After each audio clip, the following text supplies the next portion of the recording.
ലോക്സഭാ തിരഞ്ഞെടുപ്പിൽ പ്രതീക്ഷിച്ച വിജയം നേടാനാവാത്ത പശ്ചാത്തലത്തിൽ ബി.ജെ.പി. സമൂലമായ അഴിച്ചുപണികൾക്കൊരുങ്ങുന്നു. പുതിയ തിളക്കത്തോടെ മൂന്നാം മോദി സർക്കാരിന്റെ ഭരണം ഉഷാറാക്കാനാണ് ഒരുക്കങ്ങൾ. ദേശീയ അധ്യക്ഷ സ്ഥാനത്ത് നിന്നും ജെ.പി. നദ്ദ മാറുമെന്നാണ് സൂചന. പകരം ആരാകും അധ്യക്ഷൻ എന്ന ചോദ്യത്തിന് ഇതുവരെ ഉത്തരമായിട്ടില്ല. അമിത്ഷാ പ്രസിഡന്റ് പദം വീണ്ടും ഏറ്റെടുക്കണമെന്ന് ആഗ്രഹിക്കുന്നവരുണ്ട്. മധ്യപ്രദേശിൽ നിന്നുള്ള മുതിർന്ന നേതാവ് ശിവരാജ് സിംഗ് ചൗഹാനെ പാർട്ടിയുടെ ചുമതല ഏൽപ്പിക്കാനും നീക്കമുണ്ട്. RSSുമായി നല്ല ബന്ധമുള്ള നേതാവാണ് ചൗഹാൻ. ബി.ജെ.പിയിൽ RSS കൂടുതൽ പിടിമുറുക്കാൻ ആഗ്രഹിക്കുന്നുണ്ട്.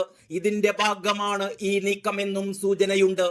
കേന്ദ്രഭരണവും ബി.ജെ.പിയുടെ സംഘടനാ സംവിധാനവും RSSൽ നിന്നും അകന്നിരുന്നു എന്ന വിലയിരുത്തൽ സജീവമാണ്. RSSന്റെ പിന്തുണയില്ലാതെ മുമ്പോട്ട് പോകാൻ കഴിയുന്ന പാർട്ടിയായി ബി.ജെ.പി. മാറി എന്ന് നദ്ദ ഈയിടെ പറഞ്ഞിരുന്നു. ഇത് RSSന് അലോസരമുണ്ടാക്കുകയും ചെയ്തു. ഇത് UPയിലും മറ്റും പ്രതിഫലിച്ചു എന്നാണ് വിലയിരുത്തൽ. വാരണസിയിൽ മോദിയുടെ ഭൂരിപക്ഷം കുറഞ്ഞതുപോലും ഇതുകൊണ്ടാണ് എന്ന് കരുതുന്നവരുണ്ട്. ഈ സാഹചര്യത്തിലാണ് ശിവരാജ് സിംഗ് ചൗഹാനെ കൊണ്ടുവന്ന് പാർട്ടി പിടിക്കാൻ നീക്കം നടക്കുന്നത്. പ്രധാനമന്ത്രി മോദിക്കും ഈ മാറ്റങ്ങൾ അംഗീകരിക്കേണ്ടി വരും. മോദിയും അമിത്ഷായും ചേർന്ന് എല്ലാം തീരുമാനിക്കുന്ന രീതി മാറുകയാണ്. ദേശീയ അധ്യക്ഷ സ്ഥാനത്ത് നദ്ദയുടെ കാലാവധി ഉടൻ തീരും.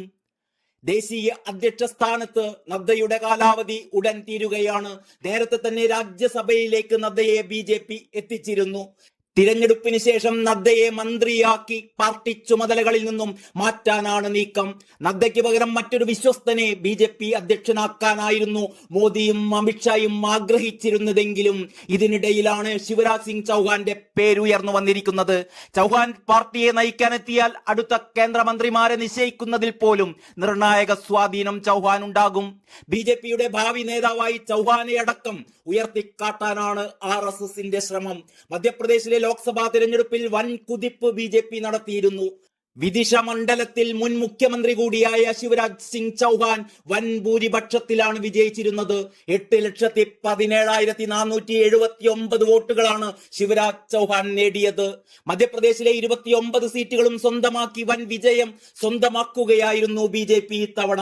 കഴിഞ്ഞ 2 ലോക്സഭാ തിരഞ്ഞെടുപ്പുകളിൽ 28 സീറ്റുകളിൽ വിജയം ഉറപ്പാക്കാൻ പാർട്ടിക്ക് കഴിഞ്ഞിരുന്നു. ഗുജറാത്തിലും രാജസ്ഥാനിലും പോലും ഇത്തവണ ബി.ജെ.പിക്ക് സമ്പൂർണ്ണ വിജയം സാധ്യമായിരുന്നില്ല എന്നോർക്കണം. News desk Kalakaumudi.